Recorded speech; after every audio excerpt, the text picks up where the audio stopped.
I'm a high-risk labor and delivery nurse, and this is the exact conversation I have with my patients who are coming in to be induced but are trying to avoid an epidural. First and foremost, an induction is very distinct than spontaneous labor. Spontaneous meaning your body went into labor on its own. In spontaneous labor, your body made the conclusion that it is okay to have your baby at this time. As the labor progresses, I often observe patients hit a new level of pain. It's very intense, but then they have a chance to acclimate to it, and then the labor progresses more. They hit a new level of intensity. It's crazy, and then we acclimate, and this is the pattern that I see. Obviously, that's not how it goes for everybody in spontaneous labor, but that's just what I see the majority of the time. Having that chance to sort of acclimate to the pain as your body is progressing, sort of going hand in hand, makes it a little more likely that a person will be able to avoid medication or an epidural if that was their plan. Now, an induction is very different. Your medical team is trying to convince your body that it is okay to have a baby when your body did not want to have a baby yet. And that can be a hard thing to do. Your team might utilize medication, breaking your water, the balloons. I have videos on all of these methods of inductions you definitely should check out. It'll help all of this make a lot more sense. Those are things that don't typically need to happen in spontaneous labor. So that's sort of like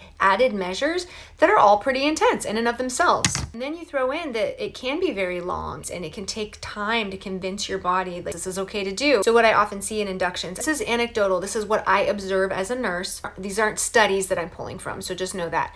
What I often see is that with inductions, the intensity, the pain is there, absolutely, but maybe they're not quite as dilated as they expected they would be at that point because it's us just really pressuring the body to do something it wasn't quite ready to do. So to answer the question, I absolutely have seen people give birth after an induction without epidurals. What I will say is I don't see it very often. The purpose of this conversation is not at all to be negative or discourage my patients from following through with their plan. In fact, it's the opposite. I'm trying to help them achieve this goal of giving birth without their epidural, even though they're being induced, because being prepared and having your expectations adjusted to the situation, that is what's going to help them achieve their goal. So if they are 3 centimeters, but in super intense labor, they're not going to think, I'm such a baby, I'm such a wimp. They're going to know, inductions are freaking hard, but I can do this. For more information on pregnancy, birth, labor, give me a follow, check out my page.